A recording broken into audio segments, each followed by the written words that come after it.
Hello बच्चों। आज हमारी थर्ड क्लास है और हम लोग शुरू करने वाले हैं कैश फ्लो स्टेटमेंट। पहले मैंने तो ये सोचा था कि डिवेंचर करते हैं, लेकिन आप लोगों ने बोला कि कैश फ्लो स्टेटमेंट हमें करना है।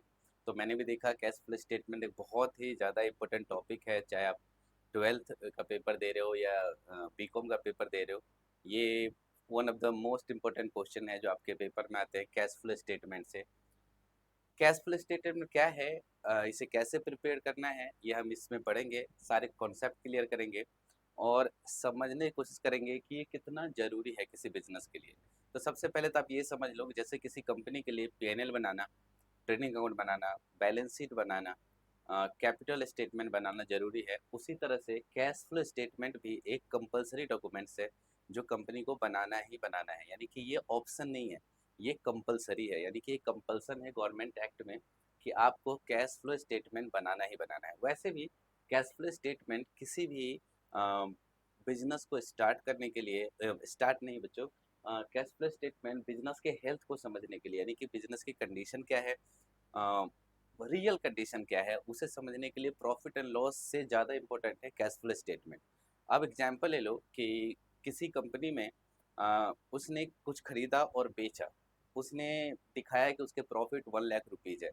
लेकिन सोचो बच्चों, अगर उसने परचेज किया है कोई चीज़, अब समझना इस चीज़ को, परचेज किया है 1 लाख रुपीज़ में और उसको सेल कर दिया है 1,50,000 रुपीज़ में।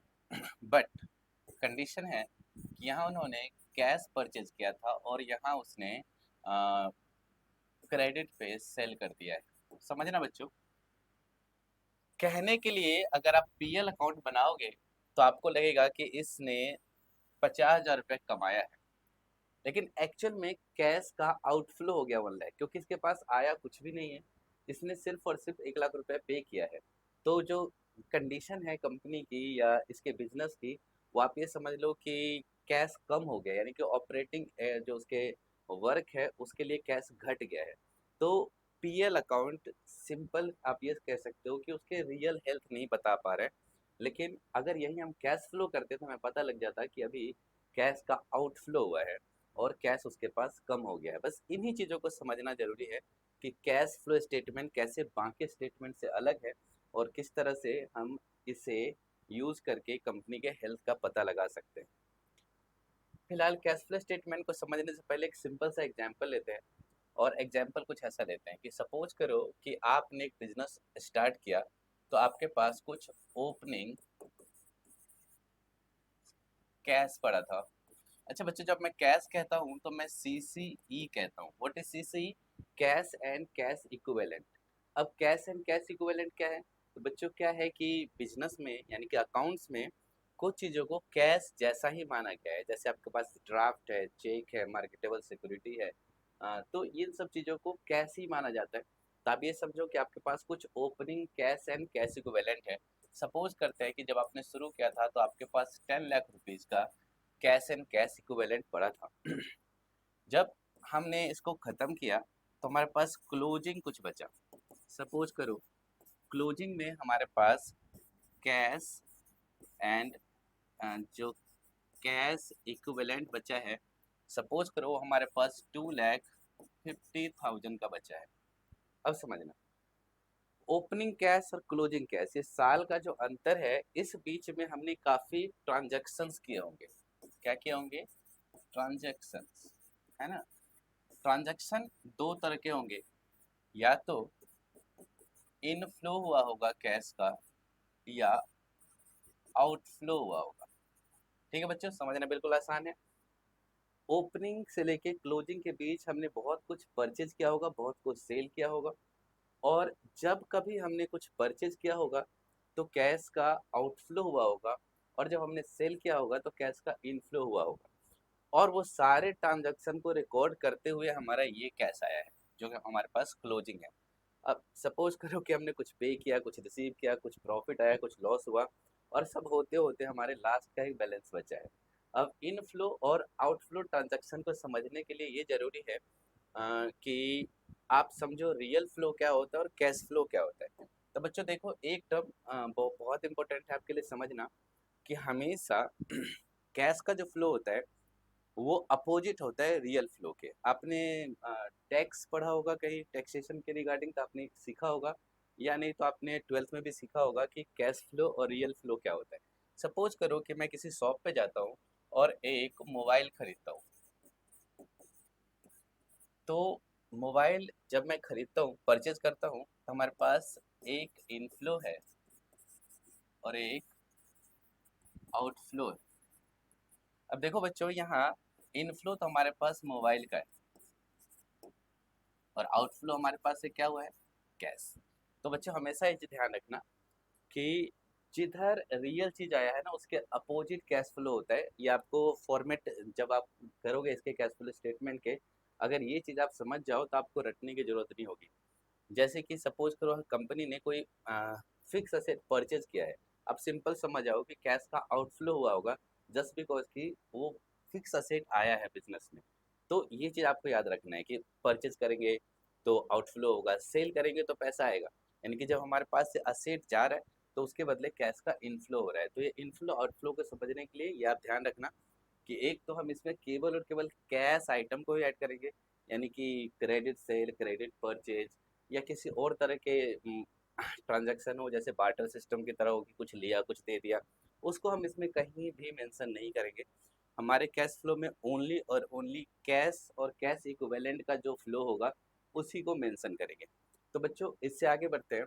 इनफ्लो आउटफ्लो अगर आपने समझ लिया तो सिंपल से आते हैं अपना main topic, cash flow statement. अब बच्चों कैश फ्लो स्टेटमेंट जो है तो सिंपल, अब समझ में आ गया आपको कि कैश के फ्लो को दिखाता है कि कैश कितना था, कितने आया, कितने गया और लास्ट में कितना कैश हमारे पास बचा है। लेकिन अकाउंट्स है, अकाउंट्स के अपने रूल एंड रेगुलेशन होते हैं, लॉज होते हैं, तो इन्हें अलग अलग एक्टिविटी में बांट दिया है। तो कैश फ्लो को बच्चों तीन एक्टिविटी में बांटा गया है। पहले एक्टिविटी को हम कहते हैं ऑपरेटिंग एक्टिविटी। ऑपरेटिंग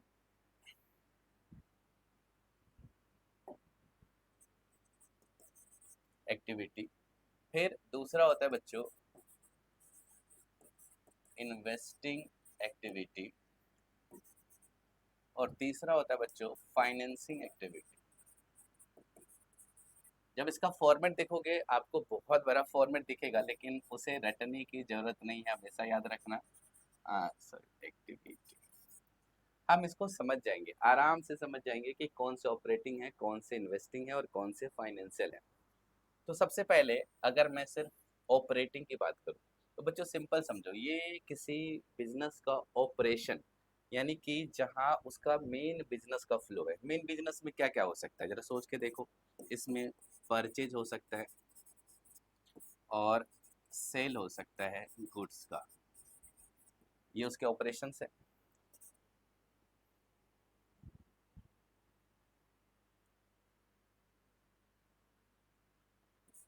और क्या हो सकता है बच्चों, बिजनेस के एक्सपेंसेस हो सकते हैं, बिजनेस एक्सपेंसेस, इनकम भी।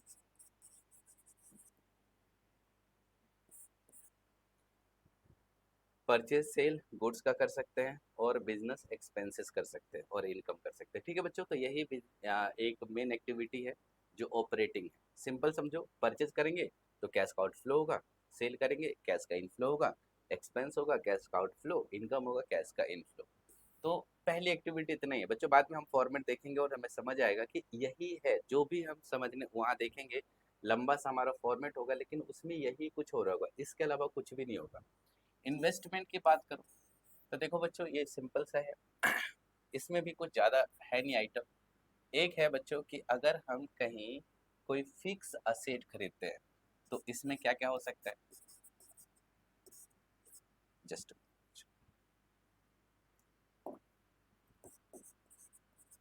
परचेज और सेल ऑफ फिक्स्ड असेट्स। और बच्चे इसमें एक और आइटम है, non current investment. Non current investment. अब बच्चों ये सिर्फ फिक्स असेट भी आपको पता है नॉन करेंट असेट है, और इन्वेस्टमेंट भी नॉन करेंट है। क्यों नॉन करेंट है? क्योंकि आप हमने पहले ही डिस्कशन कर लिया है कि करेंट जो है वो सभी के सभी कैश एंड कैश इक्विवेलेंट का पार्ट हो जाता है, तो हम यहाँ नॉन करेंट देखते हैं। तो बच्चों इन्वेस्टिंग में हम क्या देखेंगे कि purchase and sale of fix asset और नॉन करेंट इन्वेस्टमेंट, जैसे कि हमने कहीं शेयर खरीद लिया, डिवेंचर खरीद लिया किसी और कंपनी का।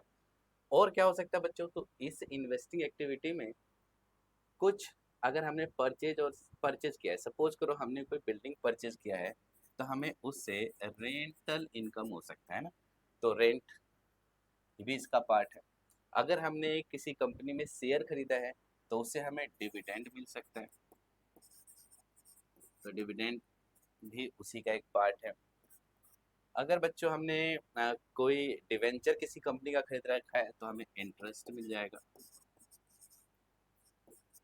तो ये भी इसका पार्ट है बच्चों। ये समझ जाना कि इन्वेस्टिंग एक्टिविटी में एक तो purchase and sale of fix asset है, फिर नॉन करेंट इन्वेस्टमेंट है, और नॉन करेंट इन्वेस्टमेंट से रिगार्डिंग जो हमारे इनकम हो सकते हैं वो यहाँ आ जाएगा इन्वेस्टिंग एक्टिविटी। और बच्चों हमारा थर्ड होता है फाइनेंशियल एक्टिविटी।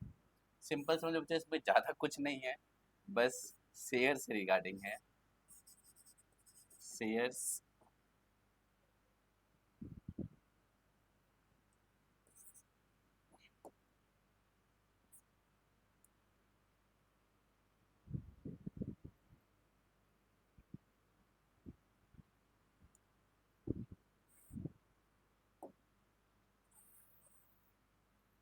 तो बच्चों इसमें इशू ऑफ शेयर्स है, इसमें प्रेफरेंस शेयर भी है और इक्विटी शेयर भी है बच्चों, तो समझ लेना।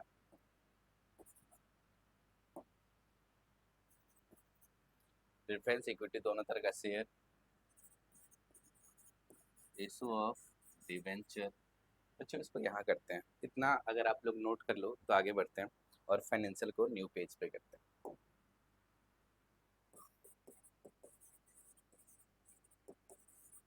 फाइनेंसिंग,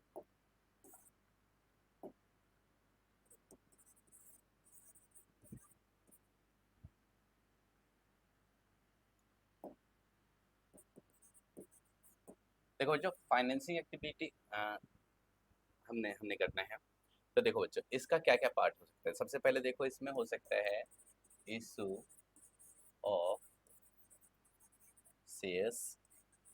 इसमें शेयर्स में दो तरह के शेयर, इक्विटी शेयर्स और preference shares.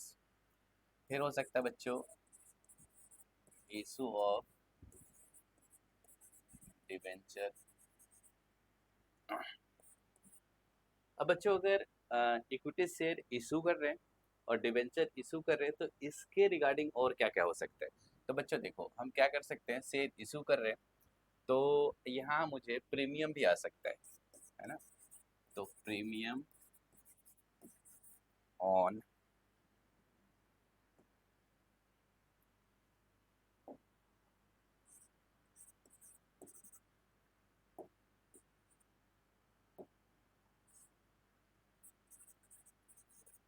Issue of shares. और बच्चों क्या हो सकता है, तो हमने अगर शेयर इशू किया है तो डिविडेंड पे करना भी हो सकता है, तो पेड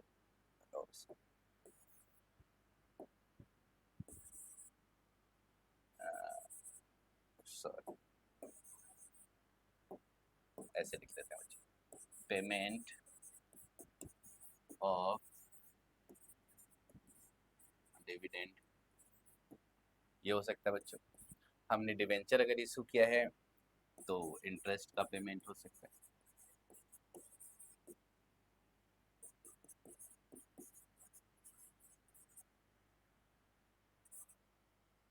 शेयर से बच्चों तो हम शेयर को बाईबैक भी कर सकते हैं, तो यहाँ हो सकता है बाईबैक ऑफ शेयर्स। और क्या हो सकता है बच्चों, डिवेंचर और शेयर का रिडम्पशन हो सकता है, redemption of shares and debentures. तो बच्चों देखो सिंपल है, फाइनेंशियल एक्टिविटी मतलब जो कैपिटल से रिगार्डिंग है, तो जो कंपनी के फाइनेंसिंग है उसको कौन कौन चीज अफेक्ट करता है। सबसे पहले इशू ऑफ शेयर, चाहे इक्विटी शेयर हो चाहे प्रेफरेंस शेयर हो, इशू कर रहे हैं तो कैश का क्या होगा बच्चों, इनफ्लो, तो इसको हम करेंगे ऐड। डिवेंचर इशू करेंगे फिर भी कैश का इनफ्लो होगा तो इसको भी ऐड करेंगे। प्रीमियम अगर हमें मिलता है तो ये भी हमारे लिए पैसे का इनफ्लो है, भी ऐड हो जाएगा। अगर हम डिविडेंड पे करते हैं तो ये माइनस हो जाएगा। अगर हम इंटरेस्ट पे करते हैं तो ये भी माइनस हो जाएगा। अगर हम शेयर बायबैक करते हैं तो पैसे देना पड़ेगा तो यहाँ भी माइनस हो जाएगा। और रिडम्पशन में पैसे पे करना पड़ता है तो ये भी माइनस हो जाएगा। सिंपल है बच्चों। तो हमारे तीन एक्टिविटी है, operating activity, investing activity and financial activity. तो बच्चों समझना बिल्कुल आसान है। अ, अब फॉर्मेट पे आते हैं और इसी चीज़ को आप देखो कितने आसानी से आप फॉर्मेट में देखोगे, जो मैंने समझाया है उससे अलग कुछ भी नहीं होगा। तो देखो बच्चों ये हमारा फॉर्मेट है ऑपरेटिंग एक्टिविटी का। ये है cash flow from operating activity, जो आपके बुक्स में होंगे, और जिस फॉर्मेट को आपको फॉलो करना है ये यही फॉर्मेट है। फॉर्मेट को जरूर देख लेना बच्चों, बिल्कुल आसान है। तो देखो क्या होता है, ये इनडायरेक्ट मेथड है और इसमें हमें सबसे पहले शुरुआत के कैश फ्लो को कैलकुलेट करना पड़ता है। तो बच्चों देखो यहाँ सबसे ऊपर लिखा है net profit before taxation and extra ordinary items. अब ये देखो बच्चों, यानी कि जो प्रॉफिट हुआ है वो उसमें ऐड है अभी टैक्स, क्योंकि टैक्स पे नहीं किया गया है, और कुछ एक्स्ट्रा ऑर्डिनरी आइटम हो सकता है। अब एक्स्ट्रा ऑर्डिनरी आइटम क्या है, ऐसे आइटम जो रेगुलर नहीं होते। जैसे सपोज करो कि इस साल आपने कोई फिक्स असेट बेच दी, तो वो हर साल तो आप नहीं बेचोगे, या ऐसे कोई खर्चे भी आ सकते हैं। तो ऐसा समझ लो कि कुछ ऐसे चीज हो गया है जो हम रेगुलर ऑपरेशन में नहीं करते और उससे कुछ कैश का इनफ्लो हो गया है, तो वो कहलाता है एक्स्ट्रा ऑर्डिनरी आइटम। तो यानी कि समझो cash flow from operating activity का जो है हमारा, उसमें सबसे पहले तो हमें नेट प्रॉफिट को लिख देना है। लेकिन बच्चों हमने शुरू में ये डिस्कशन किया था कि प्रॉफिट कैसे हो जरूरी नहीं है, क्योंकि अगर मान लो मैंने 1 लाख का कोई सामान खरीद के उसको मैं 1.5 लाख में बेच देता हूँ, तो प्रॉफिट तो शो कर रहा है 50,000, लेकिन क्या पता उसमें से 50,000 उधार बेच दिया हो मैं, या कुछ ऐसे इनकम है जो कैश में नहीं है, या कुछ ऐसे खर्चे हैं जो जो कैश में नहीं है। तो ऐसे चीज़ों को हमें उसमें से हटाना पड़ेगा, क्योंकि हम जो करने वाले हैं वो है कैश फ्लो स्टेटमेंट। तो बच्चों ये जरूर समझना कि हमें इसमें से वो चीज़ों उन चीज़ों को हटा देना है जो नॉन कैश है। तो नॉन कैश क्या क्या हो सकता है, या नॉन ऑपरेटिंग क्या क्या हो सकता है बच्चों। नॉन ऑपरेटिंग मतलब वही जो रेगुलर ऑपरेशन का वर्क नहीं है। तो बच्चों देखो जैसे कि मैं यहाँ लिखता हूँ यही चीज़ कि नेट प्रॉफिट। तो अगर मैं नेट प्रॉफिट लिखता हूँ, अब देखो बच्चे ये बहुत बड़ा है, अब मैं आपको इसको एकदम सिंपल सा समझाने की कोशिश करूंगा। सपोज करो नेट प्रॉफिट कोई एक्स अमाउंट है, तो सबसे पहले इसमें ऐड कर देंगे वो आइटम जो नॉन कैश एक्सपेंस हुआ है, क्योंकि वो गया हुआ नहीं हमारे पास से कैश, लेकिन वो यहाँ तो दिख रहा है। तो हम क्या करेंगे यहाँ, नॉन कैश और नॉन ऑपरेटिंग जो भी एक्सपेंस होंगे उन्हें ऐड कर देंगे। तो इसका अपोजिट क्या होगा बच्चों, इसका अपोजिट होगा कि हमें लेस करना पड़ेगा सभी नॉन कैश और नॉन ऑपरेटिंग प्रॉफिट। ठीक है बच्चों, तो ये तो सिंपल सा पार्ट है। तो ये जो आपको दिख रहा है ये वही है। यहाँ बच्चों वो चीज ऐड हो रहा है जो नॉन कैश एक्सपेंसेस है। जैसे यहाँ देखो बच्चों डेप्रिसिएशन। अब डेप्रिसिएशन क्या है, डेप्रिसिएशन एक नॉन कैश खर्चे है। ये हमारा हमने दिखाया कि हमारा खर्चा हुआ है, लेकिन मेरे पास से कोई कैश नहीं गया है, तो हमने नॉन कैश को ऐड कर दिया। इंटरेस्ट ऑन बोरोइंग्स ये नॉन ऑपरेटिंग है, ये नॉन कैश नहीं है, नॉन ऑपरेटिंग है बच्चों, उसको हटा दिया हमने। प्रिलिमिनरी एक्सपेंसेस है, ये जानते हो आप किसी कंपनी को शुरू करने से पहले, कंपनी का ऑपरेशन से पहले जो खर्चा होता है ना, उसको हम प्रीलिमिनरी एक्सपेंसेस कहते हैं। अंडर राइटर होते हैं, उसी में जैसे कमीशन जाते हैं, डिस्काउंट शेयर डिवेंचर पे दे देते हैं या रिटर्न ऑफ करते हैं कुछ अमाउंट, गुडविल, पेटेंट, ट्रेडमार्क, इस सब के जो अमोर्टाइजेशन होता है। अमोर्टाइजेशन क्या होता है बच्चों? बिल्कुल डेप्रिसिएशन ही समझो। डेप्रिसिएशन हम लगाते हैं फिक्स असेट पे, यानी कि जो टेंजिबल असेट है वो जो हमारा घटता है उसको हम क्या बोलते हैं? डेप्रिसिएशन बोलते हैं। और इनटेंजिबल असेट अगर हमारे घट जाता है तो उसको अमोर्टाइजेशन बोलते हैं। तो हमारा जो भी जैसे गुडविल, पेटेंट, ट्रेडमार्क, ये सब कॉपीराइट क्या है बच्चों? ये है हमारा एक इनटेंजिबल असेट और वो कम हो रहा है तो वो कहलाता है अमोर्टाइजेशन। तो डेप्रिसिएशन, अमोर्टाइजेशन ये नॉन कैश एक्सपेंसेस है, तो हमने इसको ऐड कर दिया। Preliminary expenses, underwriter commission, discount on issue of debenture, ये सब क्या है? नॉन ऑपरेटिंग खर्चे हैं, तो इसको हमने ऐड कर दिया। फिर देखो बच्चा, loss on sale of machine, land, building, investment, ये भी नॉन कैश है, इसमें हमारे पैसे नहीं जा रहे। उसके बाद premium on payable of redemption of preference share, ये हमारा नॉन ऑपरेटिंग है, तो ये भी नहीं आ रहा है। तो बच्चों देख लो, ये हमने नॉन कैश और नॉन ऑपरेटिंग जो भी इनकम था, एक्सपेंसेस था बच्चों, उसे हमने ऐड कर दिया क्योंकि ये पैसा हमारा गया नहीं था। और उसके अगेंस्ट देखो नीचे क्या है सॉरी, तो नॉन कैश और नॉन ऑपरेटिंग प्रॉफिट। यहाँ देखो बच्चों, इंटरेस्ट इनकम आया है या अदर इनकम है, ये हमारा क्या है? नॉन ऑपरेटिंग इनकम है, क्योंकि ये हमारे बिजनेस में लगातार ये आएगा नहीं। डिविडेंड इनकम है, ये एक नॉन ऑपरेटिंग इनकम है। Discount on redemption of preference share हमारा बचा है, ये नॉन कैश है। Profit on sale of machine है, ये भी नॉन कैश है या को नॉन ऑपरेटिंग है। तो इस तरह से बच्चों हमने क्या किया?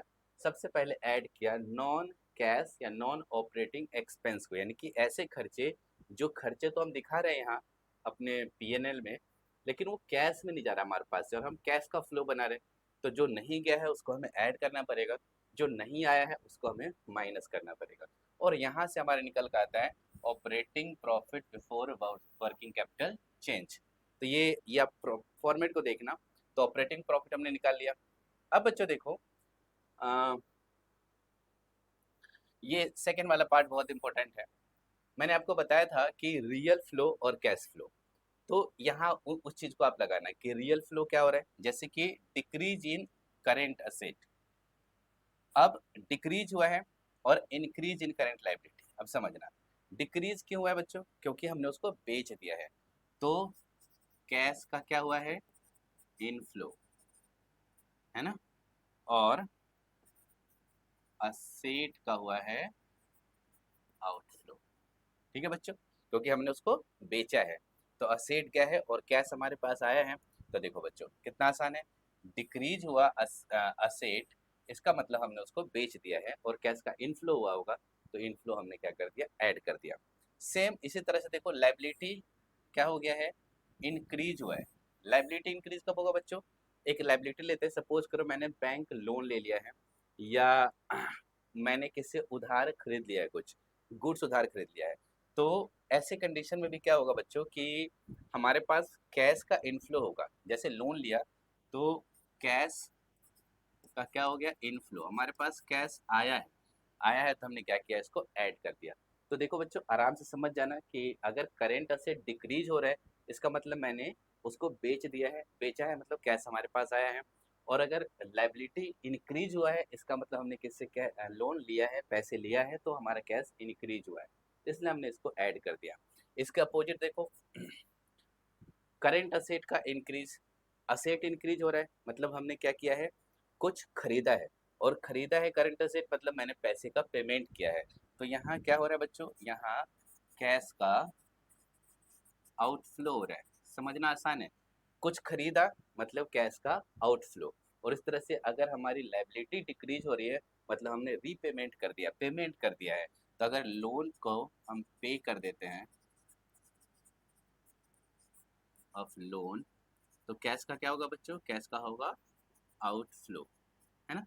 तो यहाँ कैश का आउटफ्लो हुआ है, तो जो भी इनफ्लो हुआ था कैश का हमने ऐड कर दिया, आउटफ्लो जो हुआ था हमने लेस कर दिया। और हमारा यहाँ देखो आ गया कैश जनरेटेड फ्रॉम ऑपरेशन। तो ये ऑपरेटिंग कैश हमारे पास की बिजनेस के मेन ऑपरेशन से हमारा कितना कैश आया है, यहाँ पता लग जाएगा।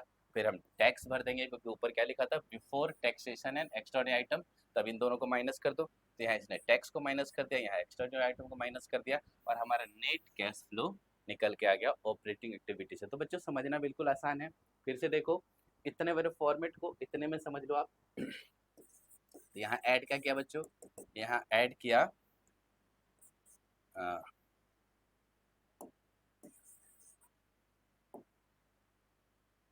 डिक्रीज इन करेंट असेट और इंक्रीज इन करेंट लायबिलिटी, और लेस क्या कर दिया बच्चों, लेस कर दिया इंक्रीज इन करेंट असेट और डिक्रीज इन करेंट लायबिलिटी। तो आसान है बच्चों, ये इतने सारे का बस इतना ही समझो, इसका समरी है कि हमने क्या किया। सबसे पहले नेट प्रॉफिट लिखा, नेट प्रॉफिट में से नॉन कैश एक्सपेंस और जो नॉन ऑपरेटिंग एक्सपेंस था उसको ऐड कर दिया, और जो इनकम था ऐसी नॉन कैश नॉन ऑपरेटिंग उसको हमने लेस कर दिया। हमारा वर्किंग कैपिटल निकल गया, उसमें हमने करेंट असेट का जो डिक्रीज इंक्रीज था और लायबिलिटी का उसको एडजस्टमेंट कर दिया। हमारा कैश जनरेट हो गया, उसमें से हमने टैक्स और एक्स्ट्रा आइटम पेमेंट कर दिया, हमारा ऑपरेटिंग एक्टिविटी का कैश निकल गया। अच्छा बच्चों, आप लोग ये भी सोच सकते हो कभी कभी कि operating activity, financial activity, investing activity को अलग अलग करके हम क्यों देखते हैं, हम एक ही साथ तो निकाल सकते हैं पूरे के पूरे। तो ऐसे समझो बच्चों, जैसे आपने जब 12th पढ़ा होगा, 11th में बच्चों जब फाइनल अकाउंट बना रहे होंगे तो आपने ट्रेडिंग अकाउंट बनाया, फिर पीएल अकाउंट बनाया। क्यों बनाया?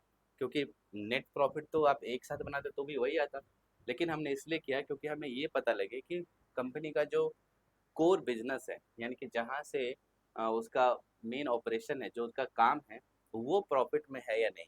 तो अगर किसी कंपनी में सपोज करो कैश का फ्लो ऑपरेटिंग लेवल पे तो पॉजिटिव है, लेकिन उसका अल्टीमेट जो फाइनल फ्लो है वो नेगेटिव है, इसका मतलब कंपनी तो प्रॉफिटेबल है, लेकिन उसके अदर वर्क में पैसा ज़्यादा खर्च हो रहा है या पैसे का आउटफ्लो हो जा रहा है और कैश मेंटेन सही से नहीं हो रहा है। इसलिए हम अलग अलग करते हैं ताकि हमें सही से पता लगे कि कंपनी की जो स्थिति अच्छी है या बुरी है, तो किस लेवल पे जाके है। इसे समझने के लिए हम चलो बच्चों, तो हमने ऑपरेटिंग समझ लिया, अब हम अपने सेकेंड पार्ट पे आते हैं और वो है cash flow from investing activity. अब बच्चों, इन्वेस्टमेंट का मतलब क्या है कि हमने पैसे को अपने बिजनेस से निकाल के कहीं और लगा दिया है, यानी और या तो हमने अपने बिजनेस के लिए कुछ फिक्स असेट खरीदा है।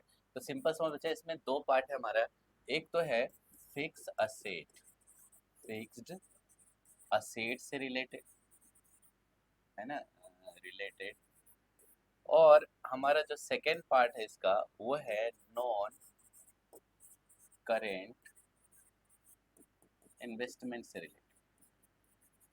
बस ये दो ही पार्ट है बच्चों इसका। आप फॉर्मेट देख लेना बड़ा सा, लेकिन वो यहीं आके अटक जाएगा। सब कुछ इसी से रिलेटेड है। क्या है पहले बच्चा, फिक्स असेट से रिलेटेड, और दूसरा है नॉन करेंट इन्वेस्टमेंट। अब ये क्या क्या हो सकता है बच्चों, जरा समझने की कोशिश करते हैं। जैसे कि एग्जाम्पल लेते हैं पहला वाला, तो फिक्स असेट में हम परचेज कर सकते हैं, परचेज ऑफ फिक्स्ड असेट्स। तो यहाँ क्या होगा बच्चों, देखो हमने परचेज किया है तो कैश का आउटफ्लो हुआ होगा, तो माइनस। इस तरह से हम इसको सेल कर सकते हैं, तो सेल ऑफ फिक्स असेट्स। अगर हमने इसको सेल किया तो हमारे पास कैश आया होगा, तो ये हमारा रियल फ्लो हो गया कैश का प्लस में। इस तरह से हम नॉन करेंट इन्वेस्टमेंट, यानी कि नॉन करेंट इन्वेस्टमेंट क्या हो सकता है बच्चों, जरा समझने की कोशिश करना, बहुत आसान है। हमने किसी और कंपनी के शेयर्स खरीद लिए हैं, शेयर्स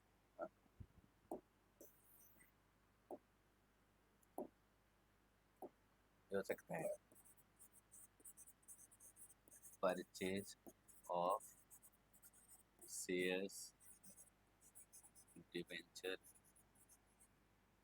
ये हो सकता है बच्चों, है ना। हमने परचेज किया है तो पैसे हमारे पास से जा रहा होगा, तो माइनस हो गया। और क्या कर सकते हैं बच्चों, जैसे हमने शेयर डिवेंचर परचेज किया है, अदर इन्वेस्टमेंट भी लिख दो बच्चों, अदर बहुत सारे होते हैं, लॉन्ग टर्म इन्वेस्टमेंट, और ये भी अगर हमने किया है तो पैसे हमारे पास से जा रहा होगा। तो बच्चों देखो, ये है फिक्स असेट से रिलेटेड, यानी कि purchase and sale of fix asset. दूसरा क्या है, non current investment. Non current investment क्या हो सकता है, हमने किसी और कंपनी का शेयर खरीदा है, या हमने डिवेंचर खरीदा है, या कोई और लॉन्ग टर्म हमने इन्वेस्टमेंट किया है, तो इससे रिलेटेड जो भी हमारा ट्रांजेक्शन होगा वो आएगा इन्वेस्टिंग एक्टिविटी के अंदर। तो बच्चों आसान है समझना। तो देखो अब इसकी अकाउंटिंग कैसे करेंगे, अकाउंटिंग नहीं बच्चों, इसके फ्लो को कैसे देखेंगे। तो सबसे पहले हमारा पहला निकल चुका होगा, फिर हम परचेज सेल करेंगे और देख लेंगे कि नेट कैश का फ्लो कितना हुआ है। तो चलो बच्चों, हमने फॉर्मेट देखा है, और ये देखो ये है हमारा cash flow from investing activity का फॉर्मेट। और देखो जो हमने अभी किया था वही चीज़ है, यहाँ देखो जस्ट,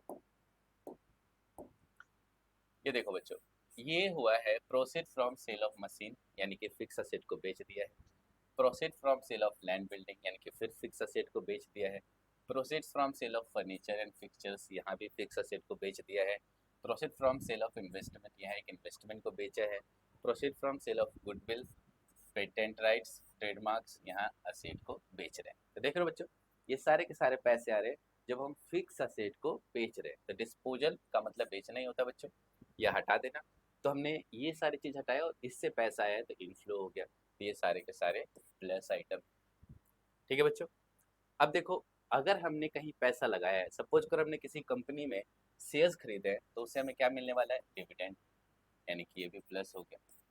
ठीक है बच्चों, इंटरेस्ट रिसीव हुआ है, डिवेंचर अगर हमने कहीं लगाया तो इंटरेस्ट देगा, तो ये भी प्लस हो गया। रेंट, अगर हमने कोई प्रॉपर्टी खरीदी है तो उस हमें रेंट मिल रहा है, तो ये भी प्लस हो गया। ठीक है बच्चों, तो देख रहे हो ये लगातार वही आइटम्स है, ये जो हमने खरीदा होगा उस पे मिलने वाले हैं। अब यहाँ देखो हमने बेचा है, तो देखो हमने परचेज सॉरी खरीदा है, मशीन परचेज किया तो पैसे का आउटफ्लो हो गया, तो माइनस हो गया। हमने लैंड बिल्डिंग परचेज किया तो पैसे का आउटफ्लो हो गया। हमने फर्नीचर फिक्सचर परचेज किया तो पैसे का आउटफ्लो हो गया। इन्वेस्टमेंट परचेज किया तो पैसे का आउटफ्लो हो गया। गुडविल, पेटेंट राइट, ट्रेडमार्क कुछ भी परचेज किया तो पैसे का आउटफ्लो हो गया। देख रहे हो बच्चों, तो ये सिंपल सा है, इसे समझने में कोई परेशानी नहीं है। सिंपल देखो, यहाँ है ही ओनली टू टू मतलब आइटम्स है हमारे पास। क्या है, एक तो है फिक्स्ड असेट, है ना बच्चों। देखो ये पूरा पार्ट और फिर ये पूरा पार्ट है फिक्स असेट का, है ना। और फिर कुछ पार्ट इसमें इन्वेस्टमेंट का है ना, देख रहे हो यहाँ इन्वेस्टमेंट का। तो दो ही है, हाँ? या तो फिक्स असेट का पार्ट है, या तो नॉन करेंट इन्वेस्टमेंट। याद रखना बच्चों, नॉन करेंट जरूर याद रखना है, करेंट इन्वेस्टमेंट ऑपरेटिंग का पार्ट हो जाता है, नॉन करेंट इन्वेस्टमेंट। तो और इससे रिलेटेड जो चीजें हैं। अच्छा बच्चों, कभी कभी ना लोग थोड़े से कंफ्यूज हो जाते हैं ये शेयर्स, डिवेंचर और इंटरेस्ट, रेंट वगैरह में। तो ये चीज आप अभी क्लियर कर लो, जो हम फाइनेंशियल एक्टिविटी जब पढ़ेंगे तब देखेंगे कि वहाँ भी डिविडेंड होगा, वहाँ भी इंटरेस्ट होगा, वहाँ भी रेंट हो सकता है, वहाँ भी शेयर्स हो सकते हैं, डिवेंचर हो सकते हैं, और यहाँ भी है। तो पहले ये समझ लो यहाँ, फिर वहाँ हम अच्छे से इसको समझेंगे कि यहाँ हमने ये जो shares, debenture, dividend, interest on debenture, ये सब जो है ना, एक तो ये समझो कि हमने खुद के कंपनी में नहीं किया, हमने किसी और कंपनी में इन्वेस्टमेंट किया है ये। और एक और तरह की समझना हो, समझो यहाँ रिसीव हो रहा है और वहाँ ये सारे चीज़ हम पे करेंगे। डिविडेंड वहाँ पे होगा, इंटरेस्ट डिवेंचर पे वहाँ हम पे करेंगे, क्योंकि हमारा डिवेंचर और हमारा शेयर किसी ने खरीदा होगा तो हमें पे करना पड़ेगा। यहाँ हमने किसी और का खरीदा है, तो ये इन्वेस्टमेंट है और वो हमारा जो कैपिटल का पार्ट है। तो ये चीज़ ध्यान रखना। फिलहाल जब थर्ड में चलेंगे तो हमें समझ आएगा। तो आप, मुझे लगता है कि आपको ये समझ आ गया हो कि cash flow from investing activity में बस दो ही पार्ट है। क्या है बच्चों, एक है फिक्स असेट और दूसरा है नॉन करेंट इन्वेस्टमेंट। और इससे रिलेटेड जो चीज़ है, जैसे फिक्स असेट का परचेज और सेल, और इस पे क्या हो सकता है, इस पे रेंट, है ना बच्चों। नॉन करेंट इन्वेस्टमेंट में भी क्या हो सकता है, इसका परचेज और इसका सेल। लेकिन इस पे इनकम क्या क्या हो सकता है, तो इस पे हो सकता है डिविडेंड, इस पे हो सकता है इंटरेस्ट। अच्छा बस यही सारे पार्ट्स। ठीक है, तो फिक्स असेट का परचेज सेल और उस पे रेंट, नॉन करेंट इन्वेस्टमेंट का परचेज सेल और उस पर डिविडेंड और इंटरेस्ट, ये सारे हमारे इस पार्ट है, मतलब ये सेकेंड वाले इन्वेस्टिंग एक्टिविटी का पार्ट है। तो मैं आशा करता हूँ कि आप लोग समझ गए होंगे। और फिर इसी से हम आते हैं अपने थर्ड पार्ट पे, जिसका नाम है cash flow from cash flow from financial activity. Just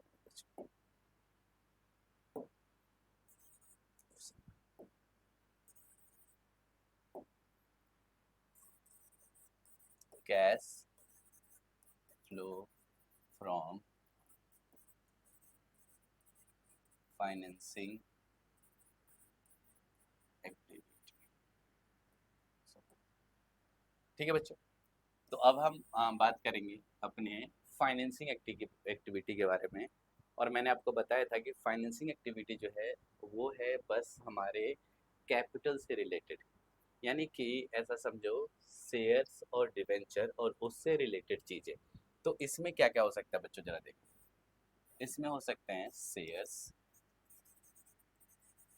और इसमें हो सकता है डिवेंचर्स। अब करेंगे क्या क्या, इसमें क्या क्या कर सकते हैं, तो देखो बच्चों, इसमें हो सकता है इशू ऑफ शेयर्स, इसमें हो सकता है इशू ऑफ डिवेंचर, इसमें हो सकता है, अच्छा इशू क्या बच्चों, तो पैसा आ रहा है तो ये देख लेना, डिवेंचर इशू का तो पैसा आया तो प्लस हो गया। इसमें और क्या हो सकता है, पेमेंट ऑफ डिविडेंड हो सकता है बच्चों, पेमेंट ऑफ डिविडेंड, तो ये हमारा माइनस हो जाएगा। फिर पेमेंट ऑफ इंटरेस्ट भी हो सकता है बच्चों, ये भी हमारा माइनस हो जाएगा, है ना। और क्या हो सकता है, हम शेयर को बाय बैक कर सकते हैं, बाय बैक ऑफ शेयर्स। बच्चों बायबैक क्या होता है, सिंपल समझो, अगर कंपनी अपने शेयर को वापस खरीद लेती है तो उसको बायबैक कहते हैं। और समझ गए, अगर खरीद रहे हैं तो हमें पैसा देना पड़ेगा, तो ये भी हमारा क्या हो जाएगा, माइनस हो जाएगा। और क्या होगा बच्चों, तो देखो शेयर्स और डिविडेंड को हम क्या, शेयर और डिवेंचर क्या करते हैं, एक टाइम के बाद हम इसको रिडीम भी कर सकते हैं, कहने का मतलब वापस उसके पैसे दे सकते हैं। तो हम कह सकते हैं रिडेम्पशन, रिडेम्पशन ऑफ शेयर्स और डिवेंचर्स। तो बच्चों यहाँ भी हमारा पैसा जा रहा है तो माइनस हो जाएगा। समझने में कोई परेशानी है बच्चों, तो देखो आसान है। इशू किया हमने शेयर तो पैसा आया हमारे पास, हमने डिवेंचर इशू किया पैसे आए हमारे पास। अगर किसी ने हमारा शेयर खरीदा है तो उसको हमने डिविडेंड पे किया। डिविडेंड भी दो तरह का होता है, कि इंटरिम डिविडेंड होता है, एक फाइनल डिविडेंड होता है, यानी कि अगर साल के बीच में डिविडेंड देते हैं तो इंटरिम कहते हैं उसको, और अगर साल के लास्ट में एक डिविडेंड देते हैं उसको बोलते हैं फाइनल डिविडेंड। फिर हमने किसी को डिवेंचर बेच रखा है तो डिवेंचर के बदले हमें इंटरेस्ट पे करना पड़ेगा। इस तरह से अपने शेयर को अगर वापस खरीदना चाहते हैं तो बाई बैक करना पड़ेगा। और अगर डिवेंचर को रिडीम करना चाहे, रिडीम करने का मतलब क्या होता है बच्चों, कि हम अपने डिवेंचर वापस ले रहे हैं लोगों को उसके कैपिटल का पेमेंट करके। तो ये हो गया हमारा रिडम्पशन ऑफ डिवेंचर और शेयर, जिसका भी करे। तो ये हमारा है cash flow from financial activity. और ये तीनों के तीनों, यानी कि अगर हम ऐड कर देंगे किसके किसके, ऑपरेटिंग प्लस करेंगे इन्वेस्टिंग और प्लस कर देंगे फाइनेंसिंग, तो हमारा नेट फ्लो निकल के आ जाएगा, है ना, नेट कैश फ्लो, ये हमारा निकल के आएगा। ठीक है बच्चों, तो इसी तरह से हम क्वेश्चन करेंगे, तो आप समझने की कोशिश करना और क्वेश्चन करना। किस तरह से हम सबसे पहले ऑपरेटिंग हमने किया, फिर हमने इन्वेस्टिंग किया और फिर हमने फाइनेंसिंग किया। और तीनों में सिंपल सिंपल तरीके से हमने, देखो बहुत बड़े फॉर्मेट को रटने की ज़रूरत नहीं है, एक बार फिर से रिवीजन कर लेते हैं। ऑपरेटिंग मतलब सबसे पहले हम प्रॉफिट को लिखेंगे, और प्रॉफिट के साथ साथ ऑपरेटिंग में हमने सबसे पहले प्रॉफिट लिखा, प्रॉफिट में हमने ऐड कर दिया कौन से, non current sorry non cash और नॉन ऑपरेटिंग एक्सपेंसेस, यानी कि ऐसे सभी खर्चे जो कैश में नहीं हुए हैं, जैसे कि हमने यहाँ देखा डेप्रिसिएशन, एमोर्टाइजेशन, ये सब, और नॉन ऑपरेटिंग अगर कोई एक्सपेंस है तो उसको। और इस तरह से बच्चों हमने ये पहला पार्ट देख लिया। फिर हमने ये इन्वेस्टिंग देखा। इन्वेस्टिंग भी दो चीज़ से रिलेटेड था, नॉन करेंट इन्वेस्टमेंट और फिक्स असेट, और उससे होने वाले बाकी के जितने ऑपरेशंस हैं। और फिर हमने फाइनली देखा इन्वेस्टिंग हो गया बच्चों। फिर हमने फाइनेंसिंग देखा। तो फाइनेंसिंग में भी एक बार इसका पीडीएफ देख लेते हैं बच्चों। तो देखो, ये रहा इसका पीडीएफ, और आसान है। देखो यहाँ हमने क्या किया है, इशू ऑफ शेयर। देखो कितना आसान है, इशू ऑफ शेयर्स। फिर हमने किया issue of preference share, issue of debenture, और इस सब से हमारा पैसा आया है, इशू किया है। फिर हमने क्या किया, शेयर का बायबैक कर लिया तो पैसा चला गया। हमने प्रेफरेंस शेयर को रिडीम किया है तो पैसा चला गया। हमने डिवेंचर रिडीम किया तो पैसा चला गया। हमने इंटरम डिविडेंड पे किया तो पैसा चला गया। हमने फाइनल डिविडेंड पे किया तो पैसा चला गया। हमने डिविडेंड प्रेफरेंस शेयर का पे किया तो पैसा चला गया। और इंटरेस्ट डिवेंचर पे दिया तो पैसा चला। देख रहे हो बच्चों, आसान है। तो इस ये डिवेंचर और शेयर के अलावा कुछ है ही नहीं, तो ये समझ जाना। अच्छा, डिवेंचर को आप नॉन करेंट लाइबिलिटी भी कह सकते हो। तो ये भी हो सकता है कहीं कहीं आपको ये बोले कोई कि इसमें दो पार्ट है, एक तो शेयर्स हैं, है ना, और दूसरा है इसमें नॉन करेंट लाइबिलिटी। ठीक है बच्चों, लाइबिलिटी, ठीक है। तो ये डिवेंचर ही है, तो कुछ नया नहीं है। तो आप बच्चों ये समझ जाना, ये तीनों के तीनों पार्ट हमने कर लिया, और इसी को बेस बनाकर आप क्वेश्चन करने की कोशिश करना। आपको आशा करता हूँ समझ आ जाएगा। कुछ नया नहीं बच्चों, बिल्कुल आसान है। तो आशा करेंगे कि आगे इस तरह के क्वेश्चन में आपको परेशानी ना हो। फिर भी कोई नया पॉइंट हो जो आपने मेरे से इसमें रह गया है और आप लोगों को क्वेश्चन करते हुए समझ ना आए, तो आप ज़रूर कमेंट में बताना। तो मैं उस पॉइंट को देखने की कोशिश करूँगा, समझाऊँगा आपको कि वो क्या था जो रह गया। लेकिन मुझे लगता है कि मैंने लगभग इसके सारे पॉइंट्स बता दिए आप लोगों को। तो फिर मिलेंगे, और नेक्स्ट वीडियो में लेकर आऊँगा आप लोगों के लिए issue and redemption of debenture के बारे में। तो आपका फोर्थ टॉपिक है। मैं कोशिश करूँगा कि आपका ये चौथी क्लास कल ही आ जाए, और ये अप्रैल ख़त्म होते होते या मई के पहले 5 डेज़ के अंदर आपका सिलेबस में कंप्लीट करा दूँ। चलिए इस क्लास को यही ख़त्म करते हैं।